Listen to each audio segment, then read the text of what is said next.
Okay, so here's our camper van setup, and what we've done is we've got a couple kids, and when we were trying to find a van for us and our family, it was difficult. Most Sprinter vans are kind of set up to where they have the platform bed and the garage underneath for storage and gear and that type of stuff.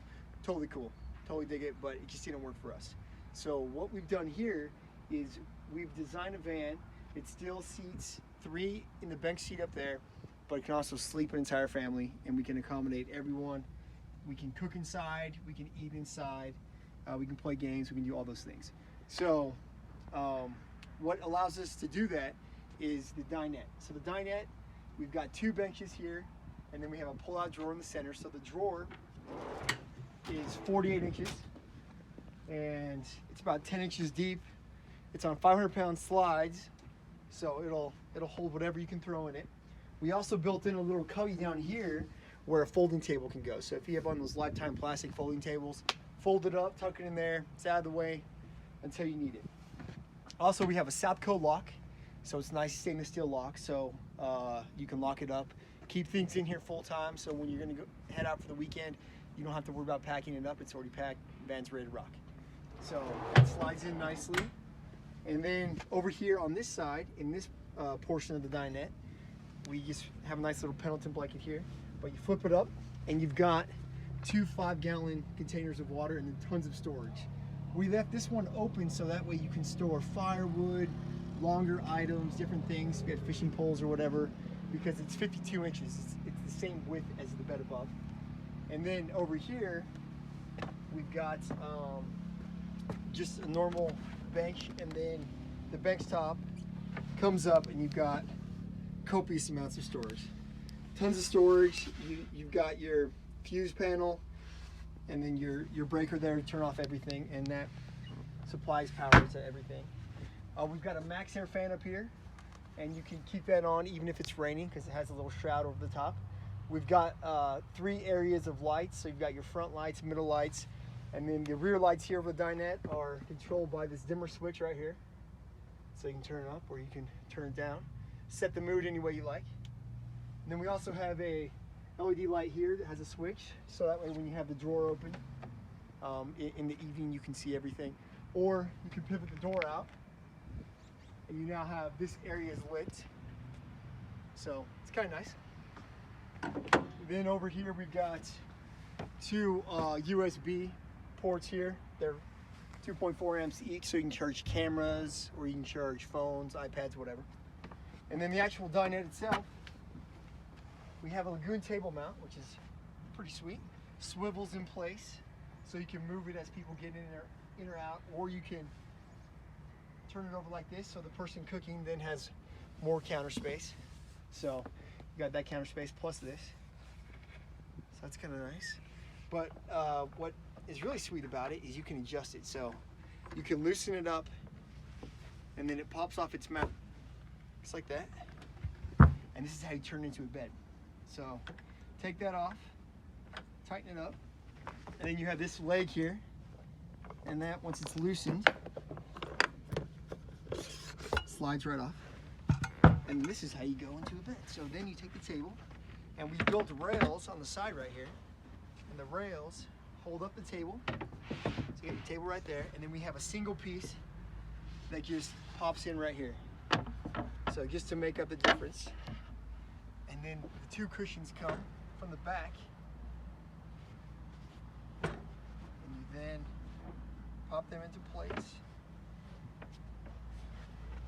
and then it's in full-on bed mode. So this is similar to a full in the sense that it's 52 inches wide, but we built up this bed a little higher, so you have the width of the windows as well.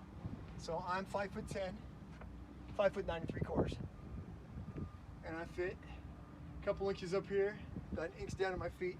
So it'll accommodate a 6-foot person. It's 75 inches wide. So this is your bed, and let me show you the kitchen if you want to come around. All right, first things first, we've got our switch panel here. First switch does the front lights, second switch does the middle lights, third switch does the water pump. So the water pump, kick that on, and then it's on a pressure switch, so as you turn it on, it flows out. This is for our S-bar heater. So right now it's 52 degrees, but you turn on the S-bar and it's a diesel heater, which is connected to our fuel tank. So you just have one tank and the hot air comes from right here, and the thing sips diesel. It requires very little fuel, but puts out a lot of heat. So that's probably one of my favorite things about Sprinter vans, is being able to easily throw that in there and then stay warm in the winter. Okay, now the little kitchen section here. We've got a Dometic fridge, 65 liters. And up here you have a freezer. And this freezer actually pulls out. So if you don't need a freezer and you need more fridge space, you pull that out, and then that's all accessible fridge space. Then we've got the top drawer for your utensils, bottom drawer, which is deep enough to hold cans and different food items there. And then over here we've got this cabinet, and there's 3 shelves, and there's also, it's drilled so you can move them up and down, you know, according to whatever you've got in there. And then if you look over here, we've got a cassette toilet. So, and the cassette toilet is nice because you can dump it in any pit toilet at like a Forest Service campground or just a normal toilet. And then we have a 5-gallon gray water tank. So that's that for the galley area. And then as we move up here, we've got an overhead shelf. And this overhead shelf currently is just holding our mattress for the second bed. So the second bed, this is pretty cool because if you have kids, perfect spot for them. You sleep in the back, kids sleep right here. So we have this bed panel, and it sits against here. It'll be strapped down. We have the cutout because we have 2 USB ports here, just so people can power their iPads again or whatever. But this part you pick up, and then it slides open. Well, it's got a hinge on it, so this hinges open. And then what you do is you just slide it in place. So I moved the front seats forward. All right, so the bed's in place now. You just pull down your mattress, and it's just held with 2 straps. So undo the straps, and the mattress just kind of pops into place right there. You can see this is kind of like a twin. So, and then it's stout. It's really strong. Like, it'll easily hold me. So if you've got 2 small kids, they can cuddle up here. 3 kids, depending on their size or whatever. Pretty comfortable. So it's not too bad. I guess you could sleep an adult if they're cool with sleeping like in the fetal position or whatnot. So it's kind of nice. But you can see the van's now in camper mode in a sense, where it's bed here, bed there, but the kitchen and the sink and the fridge are all still accessible, so no one's in the way. You can pull the toilet out and the toilet will fit right here, and that way everything can still be used. There's still plenty of storage space, and the door can still shut as well. So yeah, that's pretty much it. You know, this is how we can sleep 4 to 5 people in a shorter wheelbase Sprinter, and I think it's pretty awesome.